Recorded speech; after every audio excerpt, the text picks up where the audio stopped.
You cannot keep a good band down. The Angels are hitting the road to mark the 50th anniversary of their debut track, Am I Ever Gonna See Your Face Again?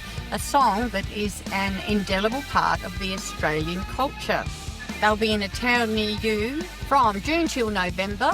Go to www.theangels.au to find out when they're coming to your town.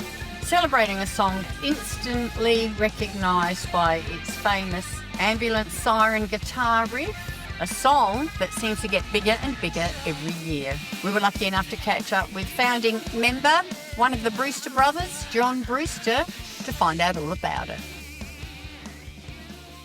You've got a busy day today. You've got someone on after me, so we better get stuck into it, don't you reckon? No worries, yeah. You're with Cheryl Lee, that radio chick, and I'd like to welcome into the Zoom room today Australian music legend, founder of the Angels, John Brewster. Yay, crowd went wild. Thanks for joining us, John. Oh, yes. Hello, Cheryl Lee. I love your T-shirt. It's an oldie but a goodie. Yeah, great. We've got a lot to cover. You've got a brand new tour to talk about, but can we just step back a tiny little bit before we go forward? Sure. But you know, it's been 2.5 years since we sat down and had a chat. Those years go quick. The older you get, the quicker they go. I don't like that. It's like the sands in the hourglass, you know. Time flies when you're having fun. Although I have spoken to Sam a couple of times since then. Oh, okay, yeah. He's a good boy. He is. What's the guitar? What's your electric guitar? What one's that one? That actually is fake. It is a CD player. Oh, really? Yeah. So you can play a CD and rock out. Yeah. They're fantastic. It's ornamental, but you can do air electric guitar. Yeah, that's good, yeah.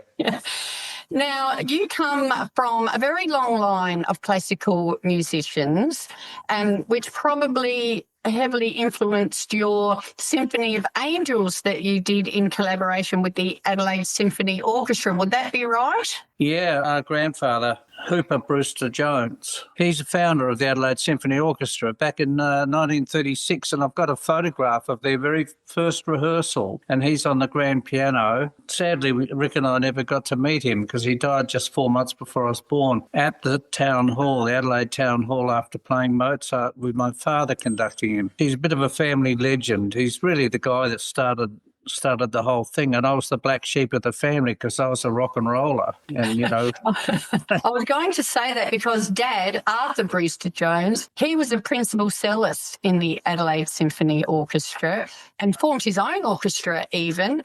I was going to ask you, well, what did Mum and Dad think when you went off and joined a rock band? Well, Mum was supportive, completely supportive of anything we ever did, you know, and Dad hated the idea. But you know what? Sadly, we lost him at the age of 65. But in that last year of his life, I was living in Sydney, and he called me and he said, son, I've been listening to your music. And I nearly fell off my chair. I said, really? And he said, yes, I have. He said, I've been listening. And he said, you know what? It's really good. Oh, bless. You got no idea what that meant to me. I just thought, my God, you know, my dad's listened. He never came to a show, but I remember playing the Archibald when the band first hit the big time, and the Archibald was jam-packed full of mainly guys with their shirts off, you know, and, you know, a few beers under their belt. And I looked out in the audience, and there, dancing on a table, was my mum. Good on her. I would have been dancing with her. Yeah, her boys could do no wrong, you know. She was great. And so was Dad, you know, but Dad was a different kettle of fish. You know, he was a wonderful cellist and really not into rock and roll, but I just couldn't believe that he listened to our music. Yay. And when we played with the Symphony Orchestra, we realised that the songs that we'd written really suited the combination of the song and symphony classical musicians, violins and cellos and brass, etc., and a choir, of course, 40-member choir. A lot of the choir came from Brisbane because they did a show with us and loved it so much that they, at their own cost, flew to wherever we were playing. Oh, I think it must have then been in your DNA, because I also read that your great-grandfather, so Hooper's dad, taught Hooper music. So your history with classical music goes back generations. Yeah, I'd sort of forgotten about him. He taught in Butte, of all towns, country town. Yeah. I know that my grandfather, his first public performance was at the age of 7. And so his father must have brought him down from Butte into Adelaide because he played at the town hall. Yeah. Amazing musical legacy for South Australia. You must be really proud to be in that line. I am, and I just think, genetically, we're very fortunate because there's definitely a genetic line that goes right through, and it goes right to my sons, to Rick's son Jody, who's maybe the best of all of us. He's only 21 and he's incredible. And my sons are incredible too, all 3 of them, so who knows? I think the Angels might go past Rick and me. I think you might be right. We're talking about Am I Ever Going to See Your Face Again? But 2 of my favourite Angel songs, I mean, don't get me wrong, I love all the rock songs, but I must admit that 2 of my favourites are actually ballads, Be With You and Love Takes Care, and they were written by the combination of Brewster, Niece and Brewster. Is there a difference between writing a ballad and writing for a rock song? Yeah, I think there was actually. Those 2 songs were written by Doc and me, and we went into the piano room where Bon Scott used to sing his vocals at Albert Studios, and we had just that same day had witnessed AC/DC recording Let There Be Rock. And it was just, what a memory. It's just incredible to be there with them, because we were really good friends with all the guys, and so we were standing behind George and Harry, Vander and Young, when the boys were recording that song. It was just the most exciting thing. And for some reason, Doc and I then went into the piano room and I took an acoustic guitar. We sat there and we wrote those 2 songs, Be With You and Love Takes Care. On the same day? On the same day, yeah. And then we took it to the boys and recorded it as a band. But that's a great memory of writing with Doc, because a lot of the songs are actually written by Rick and me. And Doc didn't have much to do with some of these songs, but that's a very special memory. And of course, Doc's the main writer of Am I Going to See Your Face Again? We've reached a stage in our life. 52 years ago, we started the Angels, and 52 years later, we're still playing. Of course, this is a celebration of 50 years of the release of that song, which was our first single, completely flopped at the time, and now it's huge. And I think, when I think about that, I just think, good on you, Doc, because he was the main writer and no longer with us, but we have just wonderful memories of those years. Not always wonderful memories. Some of the memories aren't that good, but particularly in those early days when the band sort of first hit the big time and Doc found his stage persona and we started writing songs that suited that kind of nick thing that we do. We're in the same record company as AC/DC, so we wanted to have points of difference. Didn't want to copy them, and it was very easy to copy them because they were so fantastic that you were tempted to sort of try and do something like them. But we found our own way, which was great. Absolutely awesome. You're listening to Let There Be Rock, and then you went and wrote these 2 beautiful ballads. Yeah, I don't know quite how that happened, but it just seemed sort of appropriate. I don't know. We just went into this room and I was sitting on the piano stool and Doc was sitting in a chair, and I'm a big Bob Dylan freak. I saw Bob Dylan in Adelaide in 1966. That was a time when he would do the first half of his concert with just him and his guitar and harmonica doing, things like he did Desolation Row. My God, what a song. Then there was an intermission. He came back on with what turned out to be the band, the actual band, Yeah. Robbie Robertson, Rick Danko, not Levon Helm, because he left the band because he was sick of Dylan getting booed, because he used to get booed when he played with the other musicians. Sure enough, in Adelaide, the folk freaks got up and walked out. And they missed a great concert because Dylan did like a Rolling Stone with the band backing him. I bet those people who walked out of that concert going, wow, we're stupid. We shouldn't have done that. I bet they don't admit it. That'll learn them. Yeah, right. Now, did I read that Am I Ever Going to See Your Face Again was actually originally recorded as a ballad in 76? Yeah, Buzz Bishop says that. That's rubbish. It was always a rock song. It was always the same tempo. We demoed it at EMI before we'd met AC/DC, and because AC/DC are responsible for introducing us to Vanda and Young and therefore us signing with Alberts. And we sort of sent demo tapes around to all the record companies and they all turned us down. But that's okay. There's some pretty famous bands that got turned down by record companies too. Notably the Beatles and the Rolling Stones, they were both turned down. And so AC/DC made all the difference. But we actually did record a version of that at EMI and they turned us down. But as it turned out, they were the distribution company for Alberts anyway, so they sort of got us anyway. And they got you in the end. Yeah. Well, you say it didn't do well, but even though the first time only reached 58 on the Australian charts, it did stay in there for 19 weeks. So that's something. Yeah, it got some exposure, but we did all sorts of crazy things. Oh, my God, like we did some travel show with Barbara Eden, I Dream of Jeannie, we did that and also some promotion for Roseland Shopping Centre. We did a 7-Up commercial. No such thing as bad publicity, right? Well, I suppose not. I suppose when you think about it, all these things that we were doing and we were completely flat broke and driving around in my old EH station wagon and going from gig to gig, playing for peanuts and all that. But after a while, I think all of that exposure, it sort of ends up making people realise who you are. And then we started to write some good songs. And really, the first one that hit the big time in radio, it was Take a Long Line, which my brother wrote. Awesome. I played a part. I came up with the chords for the guitar solo. I think we sang that guitar solo at about 3 o'clock in the morning at Albert Studios. We used to sometimes just stay in there all night. Yeah, great fun. And then all these years later, Sam, your son, adds the kick. Sam, yeah. Famous kick.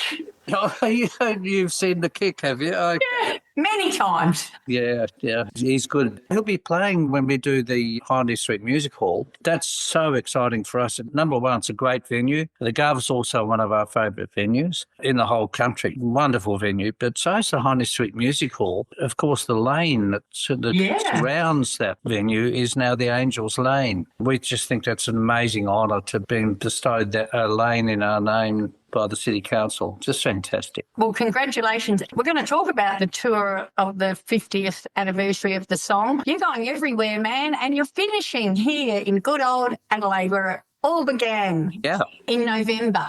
Yes, and we're really proud of our Adelaide heritage. I left school in 1966. I'm an old guy, but I can tell you that in the 60s, it was an amazing period. And when the Beatles came and Bob Dylan and the Rolling Stones and stuff, Adelaide changed. It was almost like we got set free from an incredibly conservative and very English city. Probably why the Beatles got the biggest public reception anywhere in the world. Dear old Adelaide, a population of 600,000, 50% of Adelaide turned out to welcome them. Sort of being a teenager in the 60s and being exposed to all that kind of music and then getting into the 70s where we could actually do it ourselves was just great, So we're very proud of Adelaide, and Adelaide was a very exciting city to be in, right? All the good bands come out of Adelaide. And my dad said to me one time that Adelaide has got some of the world's greatest musicians resident in Adelaide, and that was in the classical side of things. And then you look at the bands that came out of Adelaide, Masters Apprentices, Glenn Shorrock, of course, Jimmy and Swanee. Chisel, yeah. Chisels, Chisel were always a great band. We had to learn how to be a great band by playing as a pretty ordinary one for a while, trying to find what we were trying to do. We could never quite work out what AC/DC saw in us, because when we toured with them, we just did Port Pirie, Whyalla and Port Augusta. We went over really well, but we didn't think we were that good. And, of course, AC/DC were amazing. But Rick and I just saw a video recently of us playing at a festival here in Adelaide where I sang one song and Doc sang another one. And we looked at it and we went, you know what, this is the Keystone Angels. We looked at it and went, you know what, we weren't that bad. Yeah. That was pretty good. So AC/DC became great friends of ours. We'd socialise. We'd go around to George Young's house and have a barbecue and finish up in the music room. And Angus would finish up on the floor spinning around. Like we were playing like 1950s rock and roll and just having a great time. It was a wonderful period for us. Yeah. Having a good old jam. Yeah, all of that, but, terrifying in a sense because we all turned whatever careers we might have had, that out the window. So it had to work. For years it didn't. It was like we were really poor. But then you look back on those days and go, you know what, they were the best. Yeah. We were starving, but we were happy. Yeah, and of course they weren't the best, touring the world, that was fabulous too. And it's been a great ride, or a great career or whatever you want to call it. And it continues. So no, I'm not about to quit. I'm 76 now, so, while there are people out there like Keith Richards and Paul McCartney and Mick Jagger, they're all older than me, so that's... Yeah. And they're still doing it, so I think, okay, well, if they can do it, so can I. Absolutely.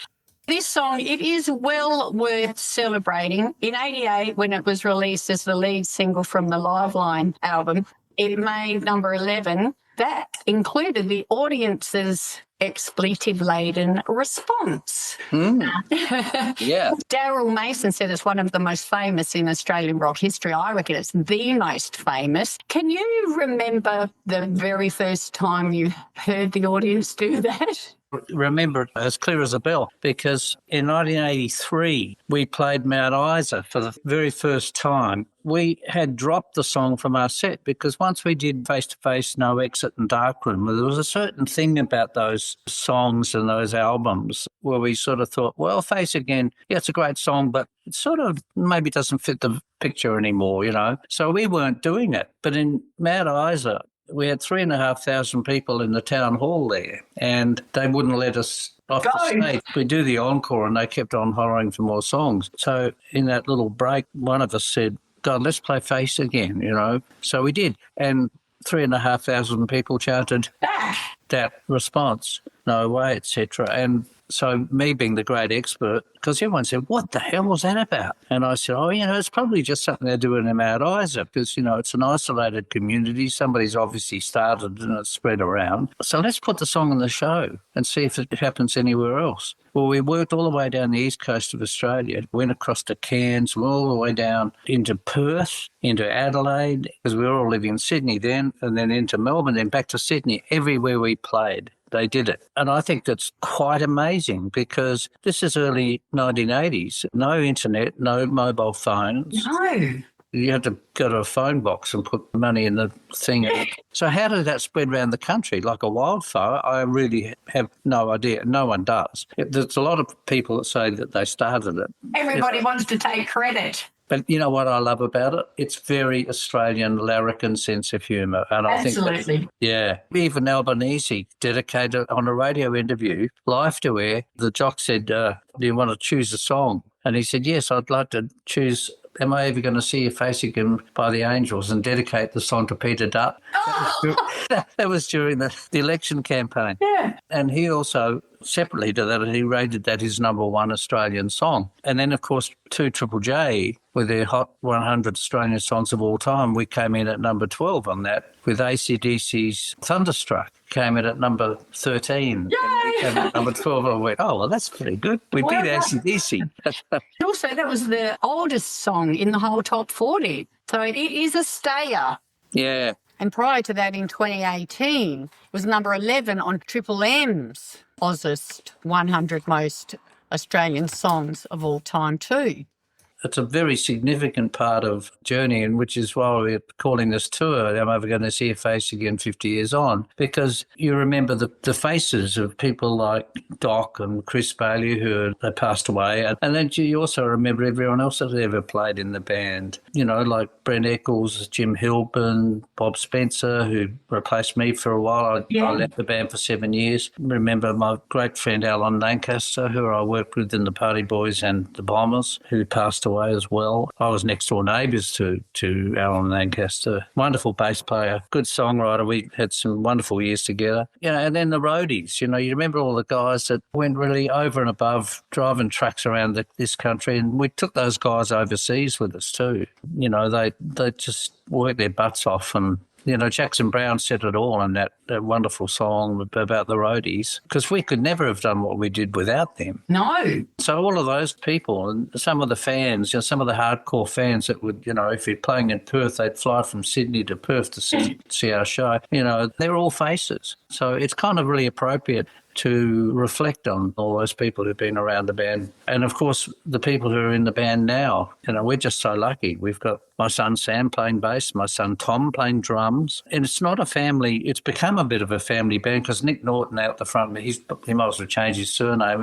He's part of the family and he's incredible. He's an incredible singer, charismatic front man. And where this whole thing has landed for us is quite amazing. It's a very happy camp. We have no issues. Awesome. Some international touring artists last year honoured this song in their tours. And I was at two of them. I was at Metallica when they sang it. Oh, yeah. And I was at Keith Urban when he sang it. And also Jelly Roll, I didn't see him, but that's a pretty, paying homage in their live world concert. That's a pretty big tip, guys. Yeah, it really is. And the thing is that people say, the Angels never made it overseas, but they're wrong and they're right. We didn't get to where we were trying to get to. However, certain regions, and particularly the West Coast, Chicago, New York City, we hit the big time in those cities. It's just, the other part of it, touring Midwest, that's where we lost all our money, really. There. It was hard work. In the big centres, LA, we were big in LA, and places like Seattle. And I've been told that Kurt Cobain saw us in Seattle, and that's probably right. People like Mike McCready, he's a huge Angels fan. Slash and Axl and the guys in Guns N' Roses, they used to play Marseille, which is my song, and Take a Long Line, which is Rick's song. That was part of their set. I wish they'd recorded it. Yes. I had this fantastic text conversation with Slash when they were here in Adelaide last year or the year before, I can't remember. But anyway, I was playing golf at Kooyonga of all places, and there was their jet. You could see it, and they were about to fly out. And I got this text, "Hi, Slash here," and then it went on from there. And I responded, and he responded. I was sending him text messages between golf shots. Slash came to my 60th birthday party last year. Not the real one. Slash did? I had an 80s party and my husband dressed up as Slash. Ah, fantastic. Talking about overseas, apparently particularly in the UK, Aussies put that song on in pubs so they can find other Aussies because they know the Aussies all do the chant. Yeah, that has spread internationally, Yeah. You've got someone on after me, so I'm going to ask you one other quick question. Being in the industry for such a long time, is there anybody that you would, dead or alive, that you would like to collaborate with? Oh, it's a good question. Apart from the obvious, Bob Dylan. Yeah, but, Bob Dylan would never collaborate with me, which is fine. You're talking a hypothetical anyway, so I could say Bob Dylan. But no, probably if I was to sit and jam with somebody on guitar, because that's what I do. I'm a rhythm guitar player, and I played rhythm guitar so I could sing songs. And that's probably because of my Dylan influence. And that's why Rick became such a great lead guitar player, because I was very happy to just focus on rhythm, and he went the other way. So that, to me, Rick's solos, that's his voice. So if I was to jam with someone, because I think it starts with guitar jams. Oh, I've lost you, John. And maybe because it's time for you to go. Yeah, you're gone. Thank you so much for chatting. Don't wait 2.5 years till next time. Here I am back with the interviewer's note. You thought you were going to have to wait another 2.5 years on a cliffhanger to find out who John Brewster would most like to collaborate with. But when he finished his next interview, he called me with the answer. Drum roll, please. Keith Richards from the Rolling Stones. Next time we catch up with John, we shall continue the conversation about that. Let's go out with the best of both worlds. The Rolling Stones with Keith Richards playing a Bob Dylan song, Like a Rolling Stone.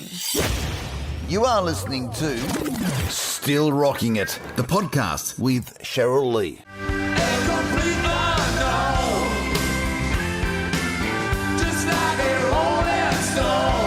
You're with Cheryl Lee, that radio chick.